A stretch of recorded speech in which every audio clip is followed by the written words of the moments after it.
तुम्हा सर्वांचे धन्यवाद. काय महत्व हे तुम्हाला आता 1 तासात कळणारच आहे. त्यामुळे मी जास्त बोलण्यापेक्षा आपण त्यांचा एक इंट्रोडक्शन व्हिडिओ बघूया आणि मग आपण पुढच्या कार्यक्रमाला सुरुवात करू. थँक्यू मंदार.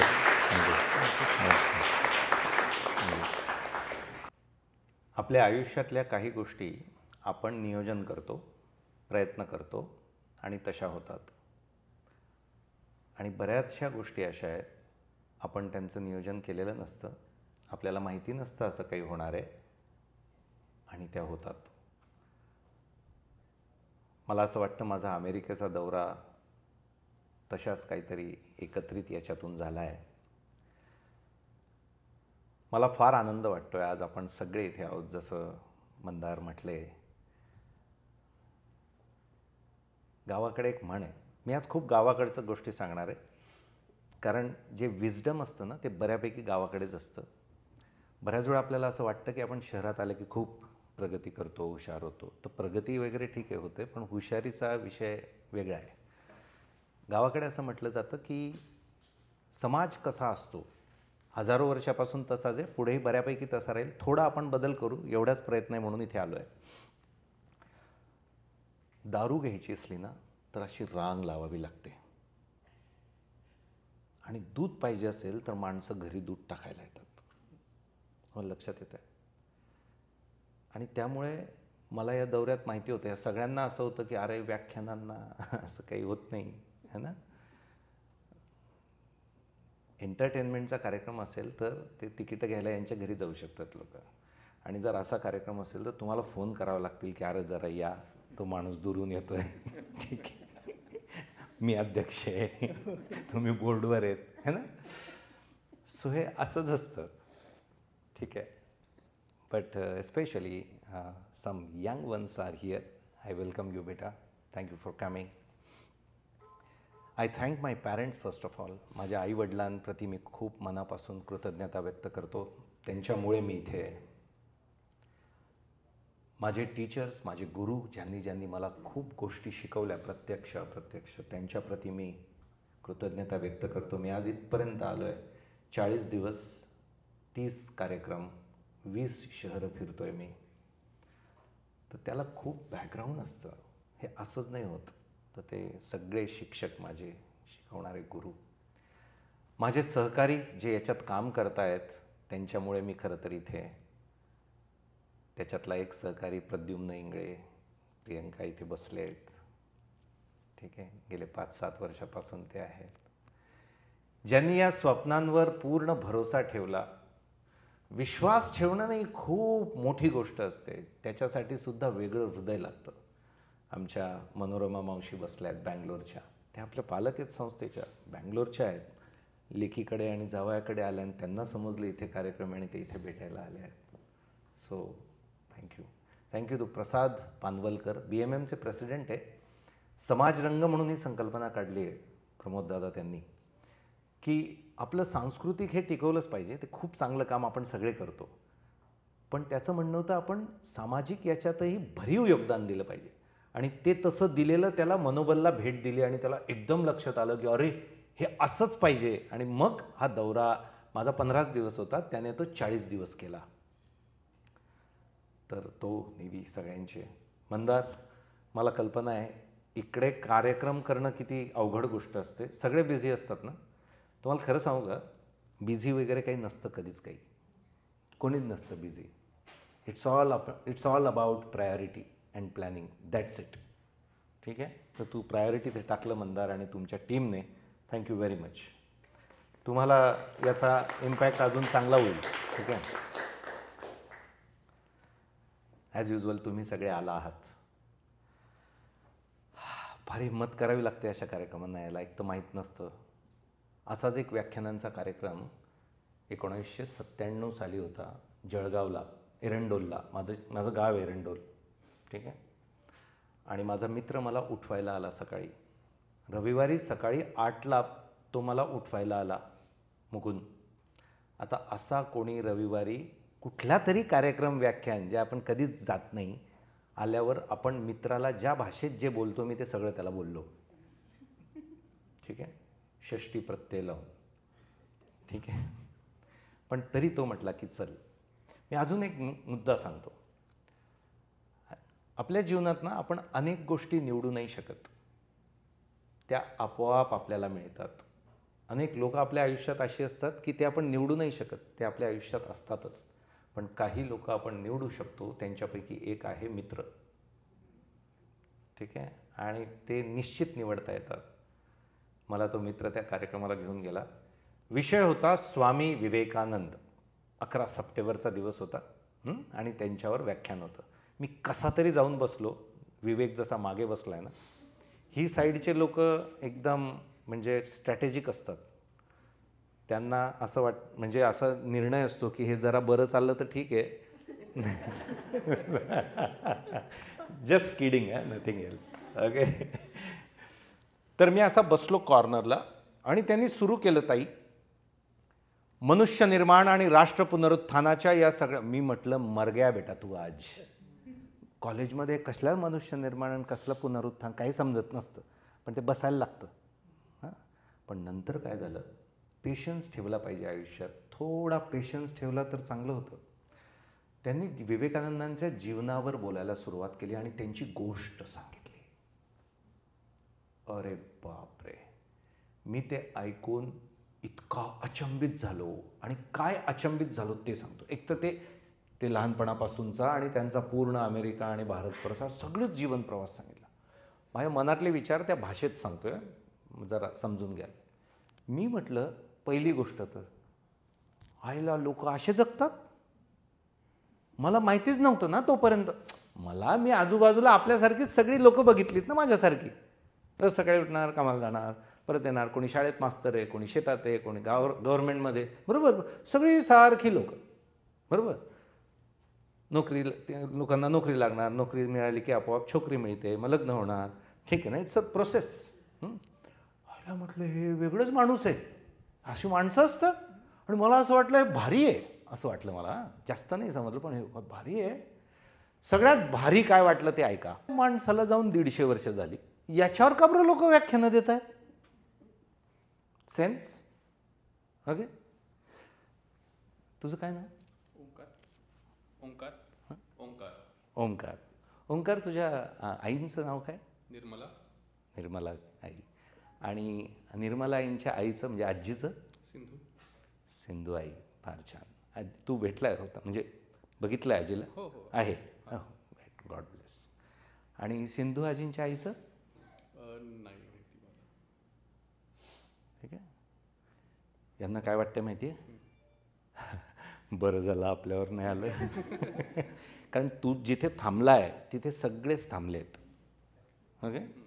बरं ओंकार, ते कोण होतं स्वातंत्र्याच्या पूर्वी? कोणत्या बाई होत्या आणि त्यांचे पती होते पुण्याला की ते म्हणायचे की मुलींनी शिकलं पाहिजे आणि शाळा काढली पाहिजे? ज्योतिबा फुले आणि सावित्रीबाई फुले.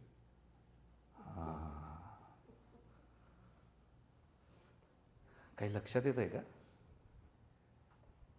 मला प्रश्न पडला, आपले ज्यांचे रक्ताशी नाते असतात ना, आपल्याला फार कौतुक असतं ना रक्ताच्या नात्याचं.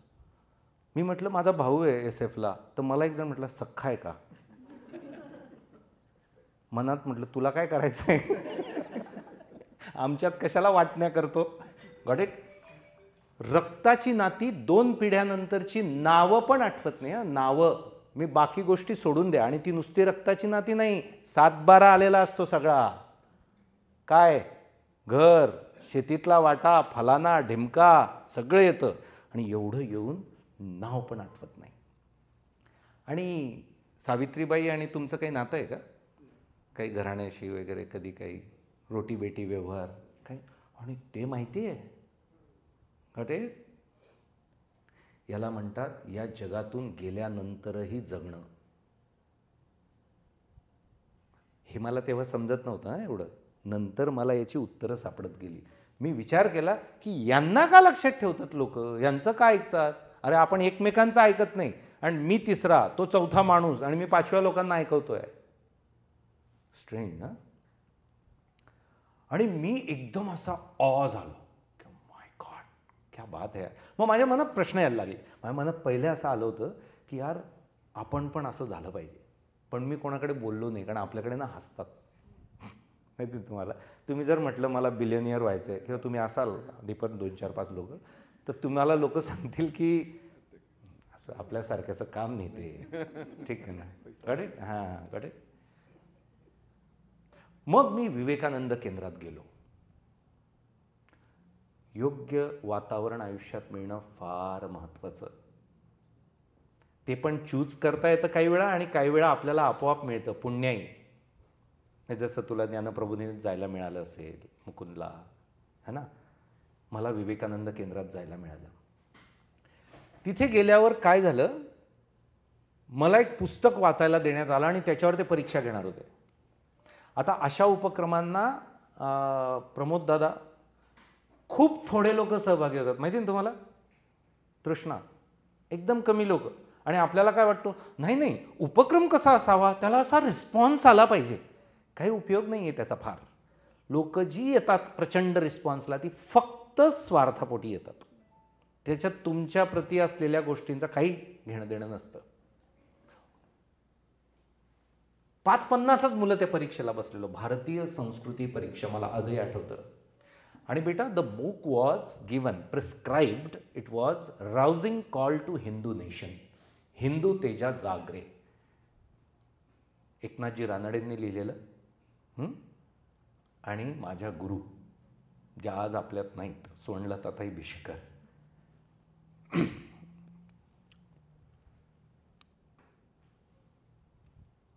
त्यांनी अनुवाद केलेला. ते आत्ता गेल्या 1 महिन्यापूर्वी 2 महिन्यापूर्वी. काय पुस्तक होतं. मी तुम्हाला सांगतो, मला I was introduced with some of the amazing concepts in human world. पहिली कन्सेप्ट काय मी वाचली त्याच्यात, कोहम. मी कोण आहे. I am not Kelkar, Attarde Mahajan. That is not कोहम.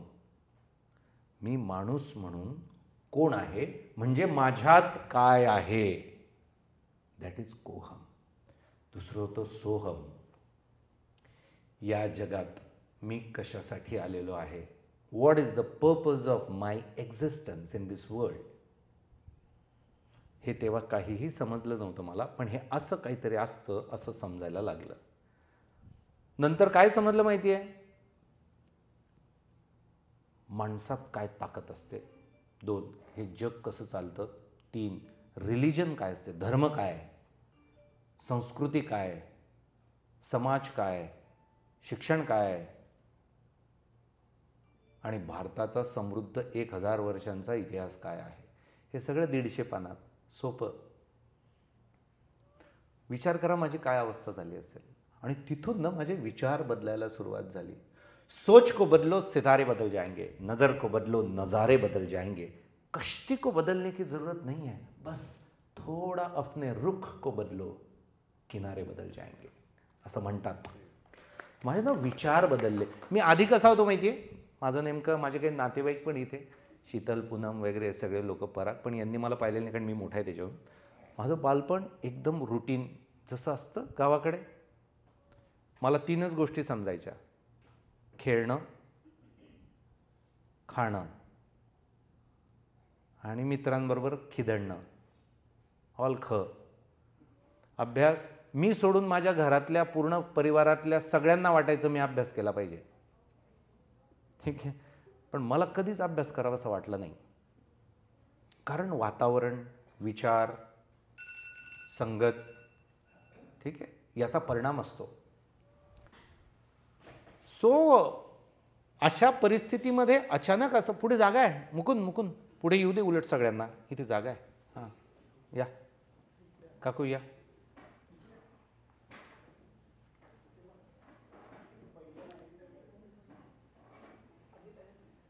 Dreams, just routine life. आणि ड्रीम्स काय होते, हां, ड्रीम्स काय होते, वडील डॉक्टर होते, खेड्यामध्ये घर होतं, शेती होती. म्हटलं काहीतरी शिकू, काहीतरी नोकरी लागेलच. आणि लग्न होतंच. लग्न होणं ही कुटुंबियांची पुण्य असते. आपल्याला वाटतं आपलं काहीतरी योगदान आहे त्याच्यामध्ये, आतापर्यंत तरी. पुढच्या लोकांनी लग्न केले तरी खूप आहे, ठीक आहे. म्हटलं एवढं साधं होतं. आणि या सगळ्या विचारांनी ना माझ्या विचारांमध्ये आमूलाग्र बदल झाला. मी वेगळा विचार करायला लागलो. तुम्हाला 3 विचार सांगतो ज्यांनी, म्हणजे जवळपास 12 विचार आहेत माझ्याकडे की जे 12 विचार मी जगण्याचा प्रयत्न करतोय. That's why I am and I am here. त्यातले 3 सांगतो. एक ज्याच्याने मी असा हल्लो, तो विचार त्या पुस्तकात असा होता आणि भाषणात होता. जर तुम्ही मनुष्य असाल तर तुम्ही जन्मतःच महान आहात. तुम्ही पवित्र आत्मा आहात. तुम्ही अमृताचे पुत्र आहात, सुपुत्र आहात. तुम्ही जे ठरवाल ते तुम्ही बनाल. जगातली सर्व ताकद ही तुमच्या आत आहे. It is within. तुम्ही जो विचार कराल तसंच घडेल. एखादी कल्पना घ्या मनामध्ये आणि त्यासाठी पूर्ण विश्वास ठेवा त्या कल्पनेवर, संपूर्ण झोकून द्या त्यासाठी आणि बघा तुम्ही जे स्वप्न बघितलंय ते पूर्ण होईल की नाही. तुम्ही काहीही करू शकतात. तुम्ही ग्रेट आहात. अहम ब्रह्मास्मी म्हणजे काय? जे काही ब्रह्म आहे ते सगळं तुझ्यात सामावलेलं आहे. तूच आहे तुझ्या जीवनाचा शिल्पकार. तुम्ही विचार करा, हे वाक्य मी कॉलेजला असताना मी असा ऐकत होतो. तोपर्यंत माझी इमेज काय होती? मी मीडियम आहे. ज्याला 60% मार्क मिळतात त्याला काय म्हणतो आपण? हा व्यक्तीच मीडियम आहे. म्हणजे ब्रँडिंग कसं असतं, हा व्यक्ती मीडियम आहे. ज्याला 40 असतात तो ॲव्हरेज ॲव्हरेज ॲव्हरेज आणि ज्याला 90 मिळतात तो हुशार.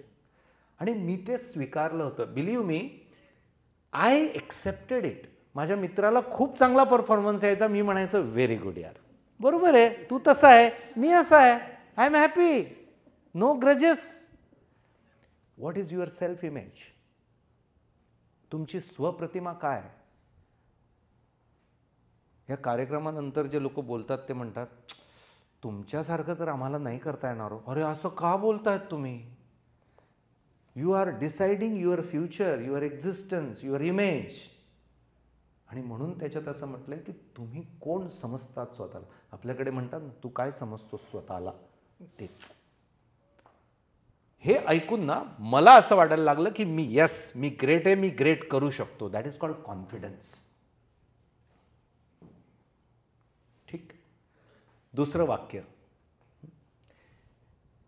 ए विवेक हे ठेवून घे यार, नको आता जेवणाचं खाण्याचं लवकर. तृष्णा मला तुम्ही हवे तिथे, मला ते नंतर आलं तरी चालेल. डिलिव्हर केलं का? या but I want you people. येतील ना? हां. सो दुसरं वाक्य होतं, जर तुम्ही फक्त स्वतःसाठी जगतायत तर तुम्ही मृत आहात. आणि जर तुम्ही इतरांसाठीही जगत आहात तर तुम्ही खऱ्या अर्थाने जिवंत आहात. In English it was like blow on my face. मला हे जाणवलं की मी मेलेलो आहे. कारण मी कोणासाठीच काही करायचो नाही, विचार पण नाही करायचो. मी मायसेल्फ. चुलीत गेलं बाकीचं सगळं. म्हणजे मी मेलेलो आहे? माय गॉड. आणि मग तिसरं वाक्य होतं दुसऱ्याचं उत्तर. इतकं छान वाक्य आहे, मनुष्य सेवा हीच ईश्वर सेवा आहे. Full stop and no discussions. अशा विचारांनी. आणि मी एक काम केलं, माझं याच्यातलं कॉन्ट्रीब्युशन काय आहे ते सांगतो. मी त्याच्यावर विश्वास ठेवला की म्हटलं बाकीचे कोणी काही म्हणो, हा माणूस हुशार दिसतोय याचं ऐका. मग कोणाचं ऐकावं हेही महत्त्व आहे ना. आणि मी तसं जगायला लागलो. ग्रॅज्युएशन झालं. I was university topper for 3 years. आत्मविश्वास वाढला ना, मला वाटायला लागला आपण करू शकतो. माझ्या वडिलांनी मला पुण्याला शिकायला पाठवलं. पुण्याला पाठवलं हायर एज्युकेशनसाठी. माझ्याबरोबरचे 4 टॉपर्स परफॉर्मर्स मात्र येऊ शकले नाहीत. का? तर त्यांची परिस्थिती गरीब होती. आणि मी त्याच्याने फार अस्वस्थ होतो अनेक वर्ष पुण्यामध्ये की हे असं नाही पाहिजे. इतक्या प्रतिकूलतेतून कोणीतरी परफॉर्मन्स देत आहे तुमच्या बरोबरीचा. आपण सगळे मध्यमवर्गीय, काय प्रॉब्लेम नावाचा विषयच नाही आहे. आणि आपल्या बरोबरीने ती व्यक्ती परफॉर्मन्स देते आणि फक्त तिच्याकडे पैसे नाही म्हणून ती घरी, आणि माझ्याकडे पैसे आहे माझ्या वडिलांकडे म्हणून त्यांनी मला पुढच्या शिक्षणाला पाठवलं. दिस इज अनफेअर. हे असं नाही व्हायला पाहिजे असं मला वाटायचं. आणि हे का होतं सगळं? Quality higher education is not available at rural and tribal area. For that purpose you have to come to big city. Coming to big city is a great challenge for poor people. 10-15 हजार तर फक्त राहण्या खाण्याचा खर्च आहे, तो कोणता गरीब शेतकरी देऊ शकतो? सो मला असं वाटायचं हे जे क्वालिटी एज्युकेशन आहे ना, हे तिकडे अवेलेबल कोणीतरी करून द्यायला पाहिजे, कोणीतरी केलं पाहिजे. असं चांगलं नाही. ठीक आहे. शिक्षणाचं किती महत्त्व आहे हे वाक्य म्हणजे काय माहिती आहे का? याला म्हणतात ज्ञानचंद. ज्ञान द्यायचं लोकांना. शिक्षणाचे किती महत्त्व असते. हो ना. आणि हे असं केलं पाहिजे सगळ्यांनी. याला म्हणतात रायचंद. लोकांना शहाणपणा शिकवणे, लोकांना सल्ले देणे, जगातलं सगळ्यात सोपं काम. आणि त्याच्याने काहीच घडत नाही. तोंडाची वाफ निघणं म्हणतात याला गावाकडे. टाइमपास. सो माझे एक मित्र आहेत, ते म्हणतात हमें ज्ञानचंद और रायचंद की ज़रूरत नहीं है, हमें करमचंद की ज़रूरत है. काम करायला लागेल ना. मला ते नंतर जाणवलं मी काय करू शकतो. आणि मग वाटलं की अरे मी त्याच क्षेत्रात आहे. मी पुणे विद्यापीठात PhD करत होतो 23व्या वर्षी. ज्ञानप्रबोधिनीमध्ये 5 वर्ष मी कॉम्पिटिटिव्ह एक्झाम्सला शिकवत होतो. मी पुण्यातल्या 1,500 शिक्षकांना प्रशिक्षण देत होतो. हॅलो, पुण्यातल्या. आणि मी खेडाना येडाशे. मला धड व्यवस्थित फार मराठी, पण व्यवस्थित म्हणजे जशी त्याला व्यवस्थित. पण त्याच पुण्याने मला स्वीकारलं आणि मी 1,500 शिक्षकांना ट्रेनिंग देत होतो, टीचर ट्रेनिंग. हे सगळं मी 2005 मध्ये, कारण ती अस्वस्थता कायम होती, मी सोडलं. माझे गुरु आहेत डॉक्टर विवेक कुलकर्णी. त्यांचे ही इज माय मेंटर या क्षेत्रातला. म्हणजे एक एज्युकेशनमधला माझा मेंटर कोणता? डॉक्टर विवेक. त्यांच्याशी 3 दिवस बोललो मी आणि मी निर्णय घेतला की मी माझं आयुष्य पूर्णतः अशा कामासाठी डिव्होट करणार, गुणवत्तेचं शिक्षण सर्वात जास्त गरजू घटकांना मिळालं पाहिजे. आणि मग मी पुण्यातून काम माझं थांबवलं आणि मी जळगाव जाऊन दीपस्तंभ फाउंडेशन सुरू केलं. तेव्हापासून मला खरंच अनेक लोक वेडे म्हणतात की काही बावटपणा करते, असलं नसतं काही. आणि प्रत्येक टप्प्यावर म्हणत गेलेत. माझे वडील 2001 मध्ये अचानक गेले. Pranav, when I was in my first year of college माझे वडील अचानक गेले. आणि ते वेगवेगळ्या व्यावसायिक सामाजिक याच्यात होते ना, तर पैसे हातात नव्हते, फक्त घर आणि शेत होतं. मग हे काम करायचं कसं? कारण आपल्याकडे सामाजिक कामाला पहिल्या दिवशी कोणीच काहीच मदत करत नाही. सल्ला देतात की असं होत नसतं, असं खेड्यापाड्यात काही होत नाही, तू चांगलं आहे, पुण्याला कर, पुढे जा. एकाने तर प्रेमाने सल्ला दिला, 3 वर्ष तू आधी पुण्यात करून घे, लग्न कर, मग परत जा. हा काळजीचा सल्ला आहे, समजलं का तुम्हाला प्रमोद दादा? याचा अर्थ त्याला असं म्हणायचं होतं, मी गावाकडे जर गेलो तर लग्न पण होणार नाही, तर तू लग्न इथे करून घे, मग गावाकडे जा. Got it? So I went back. मी 22व्या वर्षापासून व्याख्यानं देतोय. माझे 2,500 व्याख्यानं पूर्ण झाली आहेत आत्ता याच वर्षी. आणि त्याच्या मानधनातून या संस्थेचं काम सुरू केलं. कारण नाही, ठीक आहे, पैसे लागतात, कोणीच पैसे द्यायला तयार नाही. डोनेशन 10 वर्षापर्यंत कोणीच दिले नाही, 2-4 लोक सोडले तर. मग त्या मानधनातून हे सुरू केलं. गावाकडे गेलो, छोटं भाड्याने एक घर घेतलं. आता हे करत असताना मी व्याख्यानं द्यायचो काही ग्रामीण भागात जाऊन, स्वतःहून काउन्सिलिंग घेणं, मुलांना प्रबोधन करणं. तर असं समजा हा वर्ग बसला आहे, छोटं गाव आहे, 5-6 हजार लोकसंख्येचं, आणि हा वर्ग आहे. तर मी बोलत होतो त्यांच्याशी एक दिवशी. 1 वर्ष झाला होता काम करून. तर मी ज्या भागात जातो त्या भागातल्या भाषेत बोलतो. म्हणजे मी पुण्यात असेन तर मी पुण्यातल्याच पद्धतीने बोलीन. कोल्हापूरला असेल तर कोल्हापूरशिवाय दुसरं काहीच नाही. आणि जर खानदेशात असेल तर फक्त अहिराणी. तुमच्यापैकी किती लोक खानदेश प्रॉडक्ट आहेत? हात वर करा बरं. 1, 2, 3. 5 6 ओके ठीक ठीक. तर मी विचारलं तू काय करस म्हणजे काय काय करतोस? हां तू काय करते तू काय करते. तिने उत्तर दिलं मी वावरमा जास म्हणजे हां हां मी शेतात जाते काम करायला. मी विचारलं का बरं शिकेल नाही शे का. शिकलेली नाही. हां हां शिकलेली नाही आहे का तू शेतात जाते कामाला.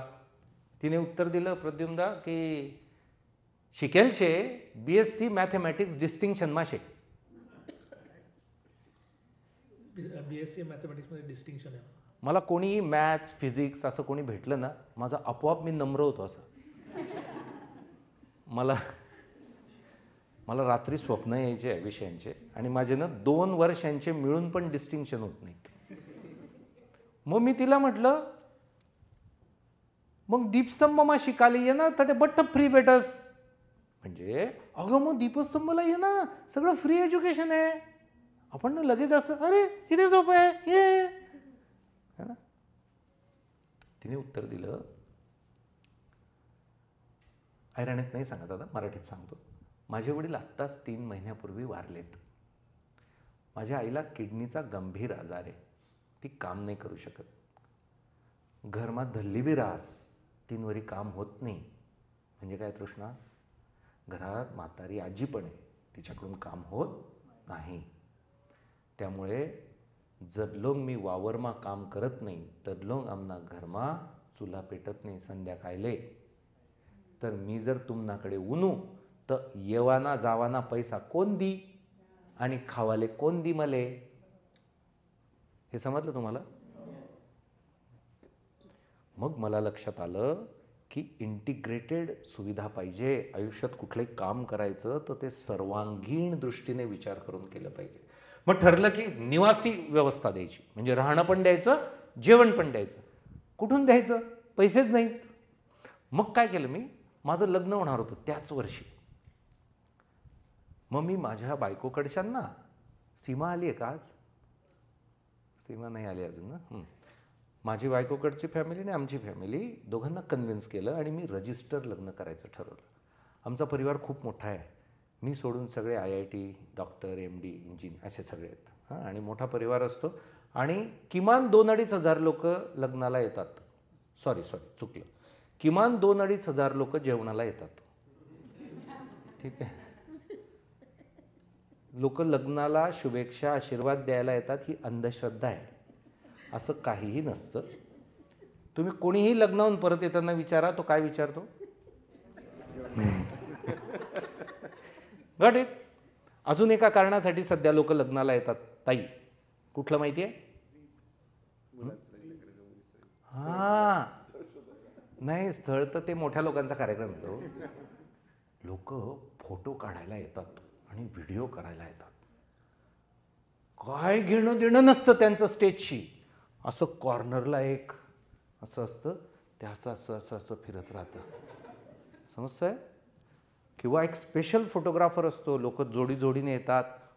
इतकं खोटं खोटं हसण्याचा प्रयत्न करतात. मला तर कीव येते कधी कधी कारण मनापासून नसतं ते म्हणतं हसा. एक मिनटं असं करतात. असो ते काही वाईट नाही आहे चांगलं आहे. लोक फोटो काढतात पण ते इतकी तयारी करून येतात की नवरदेव नवरीला कॉम्प्लेक्स येतो की लग्न कोणाचं आहे. ठीक आहे. मग खूप आणि ग्रामीण भागात ना असं नसतं 150 पानं 200 पानं तेवढे तर ड्रायव्हर जेवण करतात. ओके अजून मोठे लग्न. मग मी विचार केला की आपण नको करायला आहे आपण रजिस्टर लग्न करू. आणि रजिस्टर लग्न केल्याने जो पैसा वाचला त्यातून त्याच दिवशी संध्याकाळी 10 मुलांना आम्ही दत्तक घेतलं आणि त्यांचं सगळा खर्च करण्याचं ठरवलं. आणि ती 10ची 10 मुलं पुढच्या 1 वर्षात क्लास 1 क्लास 2 ऑफिसर झालेत. ठीक आहे. म्हणजे प्रणव दिस मॉडेल वर्क्स हे लक्षात आलं की oh this should be the way of working. Correct. मग हे ऐकून सगळ्या महाराष्ट्रातून लोक यायला लागलेत. ठीक. आणि आमच्याकडे पैसे नाही.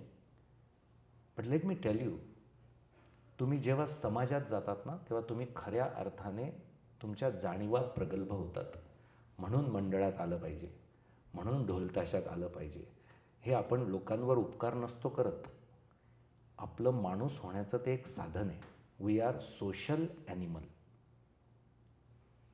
आपण फक्त ॲनिमल नाही आहे, सोशल ॲनिमल. आणि प्रत्येक ठिकाणी आपल्याला काय फायदा असं नाही जावं लागत. असं जायला लागतं आपल्यामुळे काय फायदा होऊ शकतो. ढोल वाजवायला जाणारे मुकुंद आणि त्यांची टीम हे मला ढोलचे फोटो काढायचे आहेत माझे, त्याच्यासाठी नाही जात फक्त.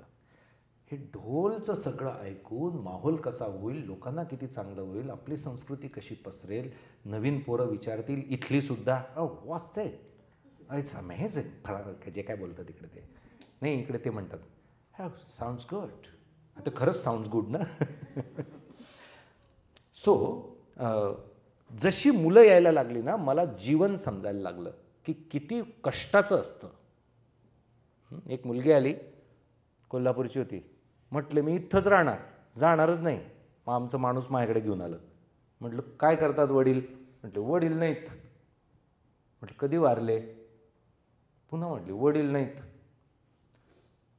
मग ती अशी समोर बसली होती. मी तिला म्हटलं हो कधी वारलेत वडील, काय करायचे? ती पुन्हा म्हटली वडील नाहीत. तिला म्हटलं तुला ऐकू नाही येत का? आणि मी थोडा इरिटेट झालो होतो. मला वाटलं खरंच तिला ऐकू येत नाही. म्हटलं कधी वारले ते सांग. सो तिच्या डोळ्यात अश्रू होते आणि ती म्हटली सर माझी आई देवदासी आहे आणि आता म्हातारी झाली आहे, मागून खाते. मी कशी शिकली फक्त मला माहीत आहे. उत्तम कांबळे सरांनी तुमच्यावर एक लेख लिहिलता, तो लेख वाचून मी 500 किलोमीटर दूर आली आहे, मला मदत करा. मला सांग मुक्ताताई, ती मुलगी पण प्रॉब्लेममध्ये बरोबर आणि मी पण प्रॉब्लेममध्ये, राईट? कोणाचा प्रॉब्लेम जास्त मोठा आहे, तिचा का माझा? मुलीचा, बरोबर. आणि कोणावर कुटुंब, समाज, शिक्षण या सगळ्यांची कृपा जास्त आहे, माझ्यावर का तिच्यावर? माझ्यावर. मग अधिक प्रयत्न कोणी केले पाहिजे, ती की मी? मी. आणि मी काय सांगतो, इकडे अमेरिकेत तर खूप येते, नुसतं सांगत नाही, असं खांदे उडत. हो काय करणार आपण, नाही का? पैशांचं नाटक करता येतं का? नाही, बरोबर. आणि अशीच परिस्थिती आपल्या मुलामुलींवर आली तर आपण सगळे नाटकं करू की नाही? करतो. आणि आधी वाक्य काय असतं आपलं? पैशांचं मंदार नाटक करता येतं का? कार्यक्रम करायचा तर पैसे हवेत ना अगोदर. ठीक आहे, असलं काही नसतं. आपण समोरच्या व्यक्तीला काय मानतो त्यावरून आपलं अहम ब्रह्मास्मी अवलंबून असतं. आपण काय करू शकत नाही असं काही नाहीच आहे.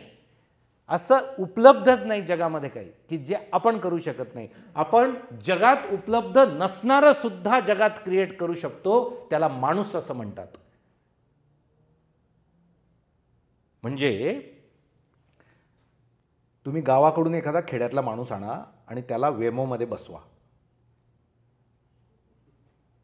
तो वेडा होईल. तो म्हणेल इकडे भूत राहतात, या देशात कधीच जायला नको. Driverless car.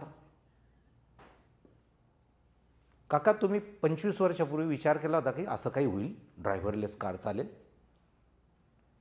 विचारांच्या पलीकडे आणि जगात कधीही अस्तित्वात नसलेल्या गोष्टी निर्माण करण्याची ताकद असणाऱ्या व्यक्तीचं नाव माणूस असं आहे.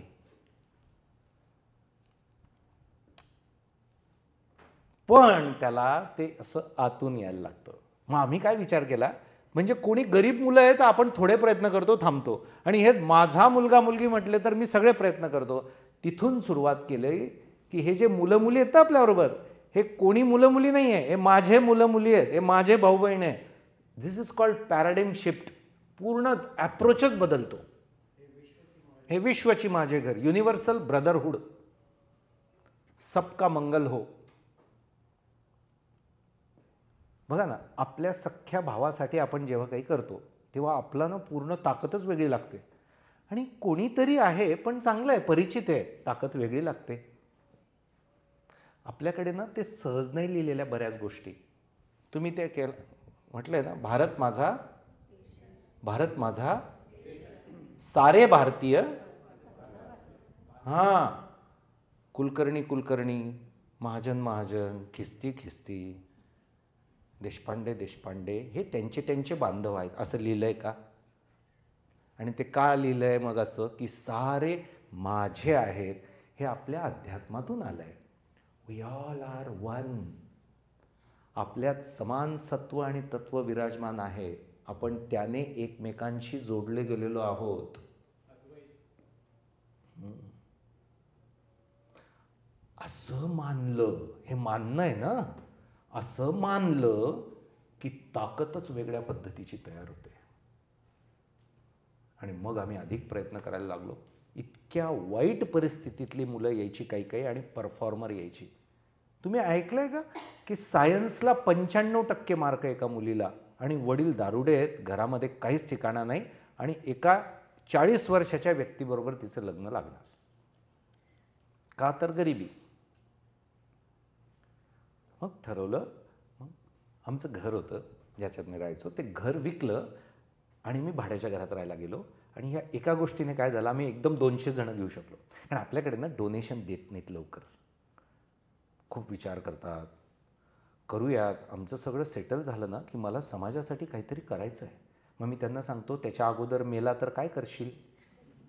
वरती एकच हिशोब मागतात, सिंगल क्वेश्चन आहे, काय केलं?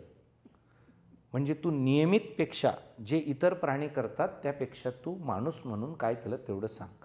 तू जर म्हटलं मी करणार होतो, तुम्ही बोलवून घेतलात लवकर, तर तो सांगेल तुझा टाईमच एवढा होता, तू रोजचा हिशोब रोज क्लिअर का केला नाहीस? सो घर विकल्यामुळे एकदम 200 मुलं घेतले. आणि मग इम्पॅक्ट कसा असतो बघा. सगळ्यांचं मग लक्ष गेलं की हे पोरं खरंच काहीतरी करताय, आणि मग लोक त्याच्यात कॉन्ट्रीब्यूट करायला लागले. याला म्हणतात चमत्कार दाखवल्याशिवाय नमस्कार होत नाही. वाढलं. 2013 मध्ये एक व्याख्यान होतं कराडला. कराडचं कोणी आहे? क्या बात आहे. यशवंतराव चव्हाणांच्या पुण्यतिथीनिमित्त व्याख्यान मला चालते. स्वप्न बघा असं व्याख्यान होतं माझं. हजारो लोक होते. 1.5-2 तास व्याख्यान झालं, संपलं. काही लोक आजूबाजूला ऑटोग्राफ, फोटोग्राफ ते सगळं सुरू होतं. आणि कोणीतरी मला मागून असा पाठीला हात लावला, चाचपडतो ना आपण तसा. मी म्हटलं हे काय, कोण आहे? बघितलं 2 ब्लाइंड मुलं होते. आणि त्यांनी मला विचारलं, सर लय भारी झालंय म्हटलं तुमचं, पण आम्ही पण स्वप्न बघू शकतो का? माझे डोळे उघडले. याचा अर्थ काय माहिती आहे? भारतामध्ये कुठल्याच क्षेत्रातल्या टॉप पोझिशनला दिव्यांग व्यक्ती नाही. भारतात नाही, नसतेच कुठे. इकडे 2, 4, 5 सापडतील. का नाही? जज नाही, कलेक्टर नाही, आमदार नाही, कमिशनर, कोणीच नाही. विचार केला असं का झालं असेल? तर मला 3 उत्तरं सापडले. एक, आपण दिव्यांगांकडे ना दयेने बघतो. अरे अरे अरे अरे किती वाईट ना, दोन्ही पाय नाही आहेत. का? तर 100 महत्त्वाच्या अवयवांपैकी एक अवयव नाही. मग हा न्याय जर आपल्याला लावला तर रोज आपण एकमेकांना भेटल्यावर एकमेकांची दया केली पाहिजे. कारण आपल्यात काहीतरी कमतरता असते की नाही? नसते. तुम्हाला जाणवत नसेल तर आपल्या बायकोला किंवा नवऱ्याला विचारा, तुम्हाला लिस्ट मिळेल, प्रॉपर लिस्ट. माझ्या व्याख्यानाची पण गरज नाही. मग मी असा दया करतो का? असा भेटल्यानंतर, शीतल अरे अरे अरे अरे किती वाईट ना शीतल, असं करतो का मी? ना. आपण म्हणतो जे नाही आहे ते सोडून दे, जे आहे त्याच्यासह आपण पुढे जाऊ. दुसरा प्रॉब्लेम, आम्ही असं ठरवून टाकलंय की दिव्यांग काही करू शकत नाही. कोणी सांगितलं तुम्हाला? तुम्ही अनुभव घेतलाय का? अरे ते नाही करू शकत ना, ते कोणी सांगितलं? मागच्या आठवड्यामध्ये UPSCचा रिझल्ट लागला भारतामध्ये. ठीक आहे, 109 मुलं IAS झालीत. माझी 7 दिव्यांग मुलं त्याच्यात IAS झालीत. ठीक आहे. त्याच्यातला एक मनु गर्ग नावाचा राजस्थानचा मुलगा, ज्याला ब्लाइंड असल्याने वडिलांनी सोडून दिलं होतं. आईने फार कष्टातून त्याला वाढवलं. नंतर आपल्याबरोबर 3 वर्ष राहिला. मनु गर्ग 100% ब्लाइंड आहे. Manu Garg all India rank 91 आला आहे, म्हणजे रेग्युलरमध्ये सुद्धा 100च्या आत आला आहे. तर आता हे मी कोणाला सांगितलं ना तर लोक काय म्हणतात, अरे वा, पण कसं काय? अरे कसं काय म्हणजे काय? कसं कायचा अर्थ काय माहिती आहे ब्रॅकेटमध्ये? असं तर होऊच शकत नव्हतं, हे कसं झालं? म्हणजे आपली धारणा काय आहे की ते करू शकत नाही. तुमच्या मुलांना तुम्ही लहानपणापासून जर असं वागवलं किंवा त्यांच्याकडे या दृष्टीने पाहिलं, अरे तू नाही करू शकत, नको नको नको तू करू नकोस, तुझ्याकडून होणार नाही, आयुष्यात ते पोर काही करू शकत नाही. आपण काय म्हणतो मुलांना, तू करू शकतोस, कर ना, प्रयत्न केलं की होतं. व्यायाम कर, तो म्हणतो होत नाही माझ्याकडून, अरे प्रयत्न कर. त्याच्या मनात येतं ही का प्रयत्न करत नाही? ठीक आहे. तर आपण प्रोत्साहन देतो. तर यांना कायम नकारात्मकता, या 2 गोष्टींमुळे ते स्वप्नच बघत नाही. आणि जरी कोणी बघितलं तर तिसरा प्रॉब्लेम आहे, पूर्ण भारतात आणि जगात दिव्यांगांना मुख्य प्रवाहातल्या करिअरसाठीच्या व्यवस्थाच निर्माण झालेल्या नाही. No ecosystem. ते कॉलेजला नाही जाऊ शकत, कॉलेजला गेले त्यांना शिकवायला कोणी नाही आहे, कॉलेजला गेले शिकवायला चुकून 2 सापडले तर त्यांचं स्टडी मटेरियल नाही आहे, त्यांच्या परीक्षेची व्यवस्था, असे प्रॉब्लेम आहेत. मग लक्षात आलं मंदार की ग्रामीण आदिवासीपेक्षा जास्त गरज तर यांना आहे. मग 2014 पासून त्यांना याच्यात इन्क्लूड केलं. घरं अजून भाड्याने घेतलीत, मित्रांमधून अजून पैसा जमवला. पुन्हा मला सगळ्यांनी सांगितलं की असा वेडापणा करू नको, अरे ज्यांना डोळे असतात ते पास होत नाही बापा, तू काय येडं खूळ घेऊन पळतंय. ठीक. 2 वर्षात असं झालं की पूर्ण भारतातून मुलं जळगावला यायला लागले. हॅलो जळगाव, आम्हाला जटगाव म्हणून चिडवतात सगळे. आता सबंध भारतातल्या राज्यांमधून मुलांना जर शिकायचं असेल दिव्यांगांना तर ते जळगाव येतात आणि आत्ता पुण्यात सुरू केलं आहे. व्हेरी चॅलेंजिंग, पण चॅलेंजिंग कामच माणसाला घडवतं. आणि सगळ्यात महत्त्वाचं, एकाही कामाचा मला अनुभव नव्हता, आम्हाला कधी माहितीच नाही अपंगत्व काय असतं. पण जेव्हा आपण आपलं मानतो ना तेव्हा सगळं आपण शिकतो. आई कोर्स करते का मुलांना कसं लहान बाळापासून सांभाळायचं, कोर्स असतो का? इकडे तोही काढतील, इकडे काय काढतील लोक सांगता येत नाही. कोर्स नसतो, ती माया असते आणि ती भावना असते, हे माझं आहे. आईला बाळाची शीप साफ करायला काय आनंद वाटतो का? ना, आनंद नाही. माझं बाळ आहे. मग आम्ही ते सगळं करायला लागलो. सॉफ्टवेअर्स आणले अमेरिकेतून, अधिक पैसे जमवत गेलो आणि ही मुलं भारतातून यायला लागली. आणि सगळे मित्र लाईफ मेंबर्स झाले, नंतर संस्थेचे नियमित काही डोनर झाले आणि आम्ही काम सुरू केलं आहे. एक दिवशी काय झालं, 2016मध्ये शीतल, मी माझ्या ऑफिसच्या बाहेर जात होतो, जेवणाच्या ठिकाणी जात होतो मुलांची गप्पा मारायला. समोरून एक नवीन मुलगा येत होता, हातात बॅग होती, मी ओळखत नव्हतो म्हणजे नवीन होता, आणि बॅग होती म्हणजे आत्ता येत होता. तर कोणी आपल्याकडे येतं ते मदतीसाठी येतं, ठीक आहे. तर मी डोक्यात हे घेतलं की आधी जेवून घेऊ आणि नंतर याच्याशी बोलू, कारण याच्याशी बोललो तर ते जेवण सापडणार नाही, मुलं मला भेटणार नाहीत, बरोबर. तर मी त्याला समोरासमोर आला. मी त्याला म्हटलं, काय रे बेटा, कुठून आलाय? मी अनाथालयात राहिलो. आता 19 वर्षाचा झाल्यामुळे मला तिथून बाहेर पडायला लागलं. मला कोणीच काम देत नाही कारण माझ्यावर विश्वास नाही ठेवत कोणी. आणि सर मला ना खूप शिकण्याची अजून इच्छा आहे.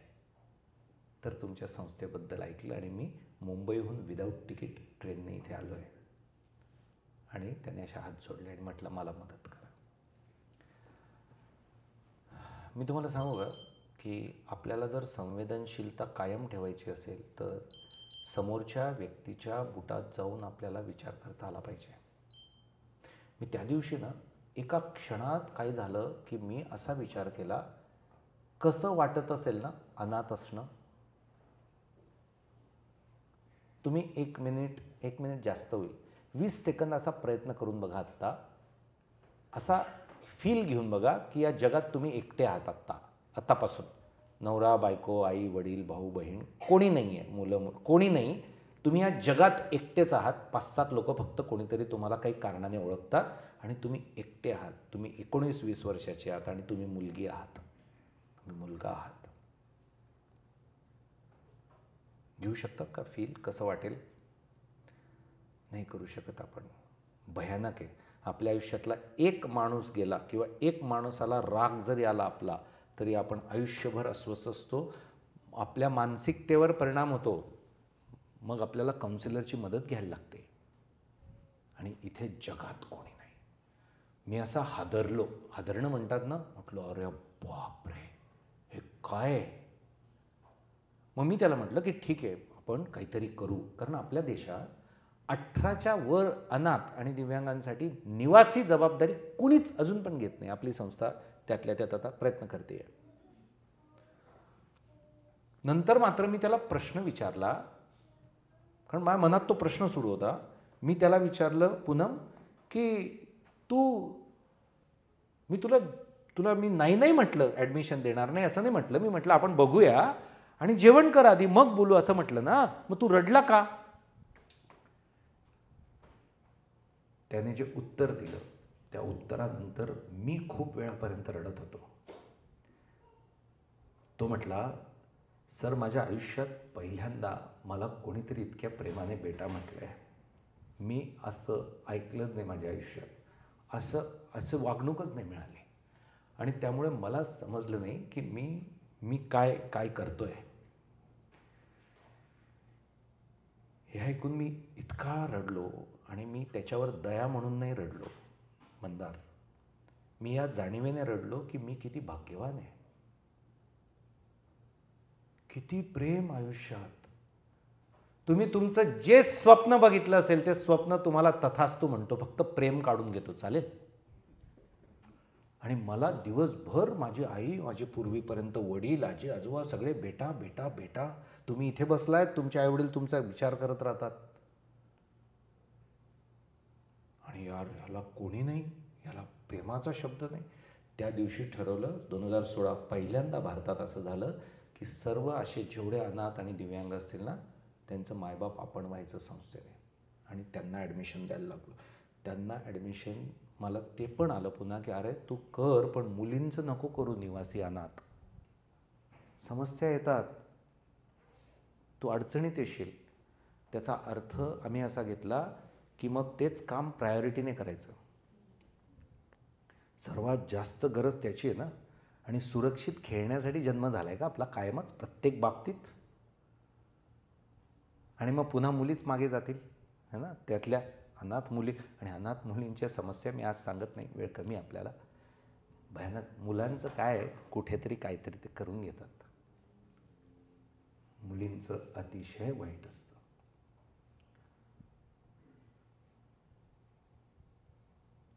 मग ही अनाथ मुलं येत आहेत, ही उच्च शिक्षणात जात आहेत. तुम्हाला माहिती आहे माझा एक मुलगा आत्ता फॉरेस्ट ऑफिसर झाला. माझी एक मुलगी बँक प्रोबेशनरी ऑफिसर क्लास 1 झाली. मग काय करतो आम्ही, तृष्णा त्यांचं लग्न जमवतो. नाही त्यांचं लग्न पण जमत नाही नीट. माहिती आहे, लोक फसवतात कारण बघणारं कोणी नाही ना घरी. मग आत्ता आपला परिवार आहे, आपण बघतो. मी 35व्या वर्षी पहिलं कन्यादान केलं आहे. माझ्या घरातली मुलगी तेव्हा 7-8 वर्षाची होती. लग्न करणं छान. लग्न कसं करतो माहिती आहे अजून? जे क्लोज ग्रुप आता तयार झाला आहे 200-100 लोकांचा, इन्क्लुडिंग तुमच्यातले बरेच लोक. मुकुंद येऊन गेला आत्ता. या हॉलमध्ये 2च लोक असे आहेत की जे येऊन गेलेत ना, मुकुंद आणि प्रद्युम्न प्रियंका वहिनी. आणि मनोरमा मावशी तर त्या म्हणजे पालक आहेत, दरवर्षी एका मुलाची जबाबदारी घेतात त्या. तर ते खूप चांगलं करिअर करायला लागतात, पण लग्न होत नव्हतं. मग आपण लग्नाचं करतो. लग्न कसं होतं, समजा आपल्या क्लोजेस्ट ग्रुपमध्ये कोणाकडे लग्न आहे ना, तो ते पत्रिकेत काय लिहितात की लग्नाला जरूर या, कुठलीच भेटवस्तू आणू नका, पुष्पगुच्छ पण आणू नका, काहीच उपयोग होत नसतो त्याचा. फक्त फोटो असा काढला की भेटला जातो तो. ठीक आहे. फक्त याच्यासाठी तुम्ही जे काही पैसे खर्च करणार होतात ना, ते घेऊन या. ते आपण एकत्र करूया, आम्ही आमची पण रक्कम त्यात टाकूया आणि ती आपण दीपस्तंभाला देऊया. त्या एवढ्याशा एका कृतीने आपल्याकडच्या एका मुलीचं पूर्ण शिक्षण होऊन तिचं लग्न पार पडतं. Can you imagine? मग लग्न झाल्यानंतर त्या मुली सासरी जातात, ठीक आहे. आणि दरवर्षी 2 वेळा पूनम त्या मुली माहेरासाठी मनोबलमध्ये येतात पुन्हा. बाईला माहेर पाहिजे ना. मुक्ता, तू काय न्यूजर्सीला जा की तू चंद्रावर जा त्या टेस्लामध्ये, टेस्ला नाही ते टेस्लावाल्याचं आहे ना ते, तू कुठेही गेली तर माहेर पाहिजे असतं ना बॉस. मग ते माहेरासाठी 2 वेळा कार्यक्रम होतात.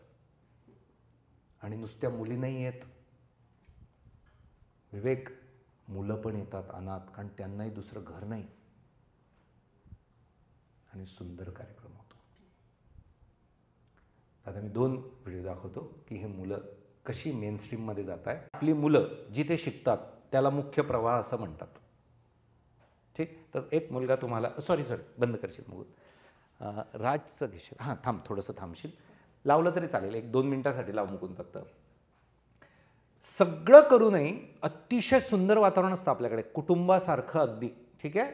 क्वालिटी इनपुट्स असतात, तरी अनाथ मुलं मुलींना ते खुलायचेच नाहीत. म्हणजे आमच्याबरोबर छान राहायचे, समाजात वावरायचे नाहीत जास्त, असं लक्षात आलं आमच्या.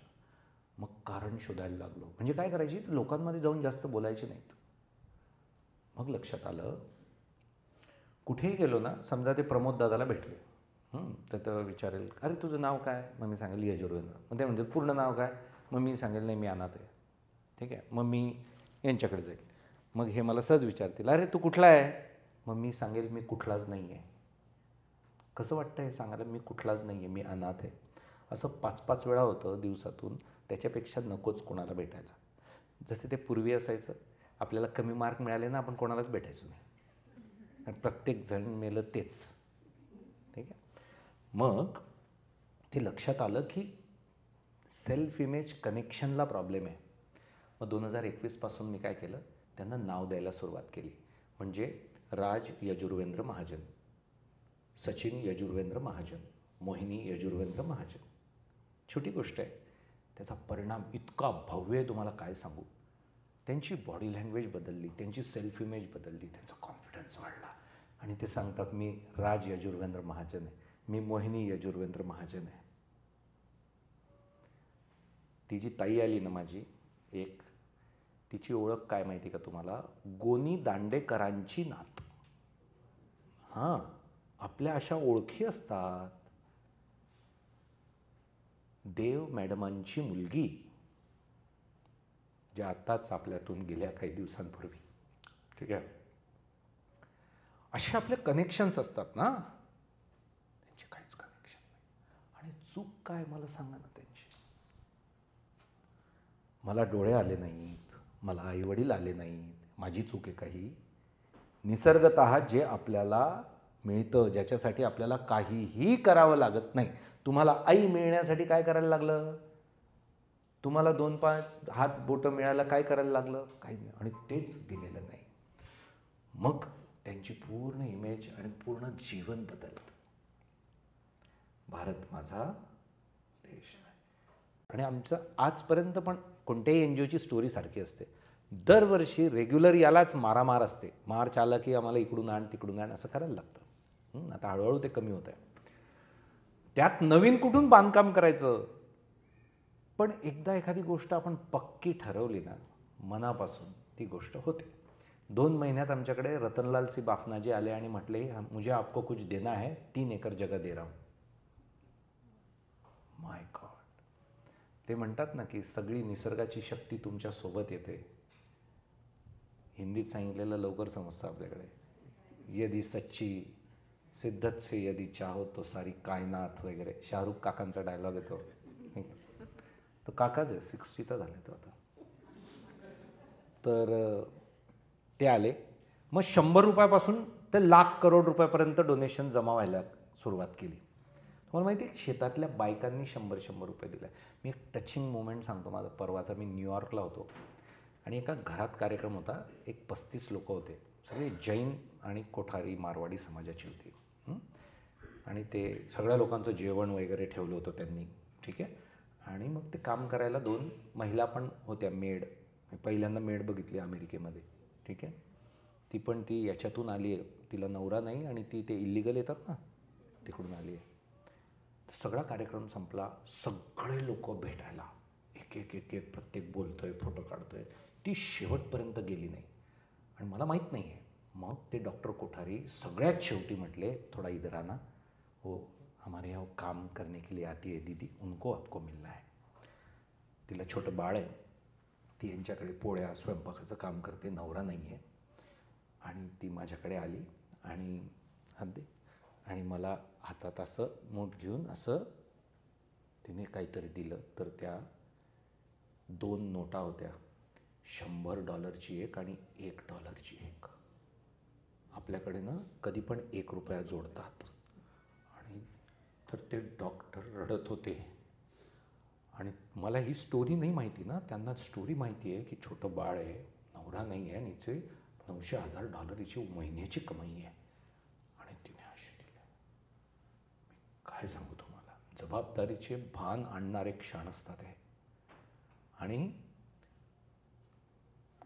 कुठला माणूस हे महत्त्वाचं नाही आहे, किती त्याच्याकडे महत्त्वाचं नाही आहे, माणसाचं मन लागतं ताणत. तर असे सगळे जमत गेले. लाखो रुपये काहींनी दिले, काही कंपन्यांचे CSR फंड मिळाले आणि आम्ही जागतिक दर्जाचा राष्ट्रीय प्रकल्प उभारला भारतामध्ये. तिथे फक्त आता प्रद्युम्न दादा आणि वहिनी आले, त्यांचं पण त्याच्यात खूप मोठं योगदान आहे. आमचा ग्रुप आहे, अमित वायकर आणि आम्ही मित्रांचा, आणि याच्या दादाच्या कंपनीचं पण त्याच्यात खूप मोठं योगदान आहे. तो एका कंपनीचा आता खूपच मोठ्या पदावर आहे. तर तुम्हाला असं हे बघताना फील कराल की हा एकच भारत देश आहे जगात की जिथे अशा प्रकारचा accessible, inclusive, world class educational residential infrastructure आहे. कुठेच नाही. इथल्या विद्यापीठं ॲक्सेसिबल आहेत, त्याच्यामुळे इथे गरज नाही पडली. पण या प्रकारचा इन्क्लुझिव्ह प्रोजेक्ट पहिला आपल्या भारतात आपल्या भारतीयांनी उभा केला, पूर्ण लोकसहभागातून. तर तो तुम्हाला दाखवतो.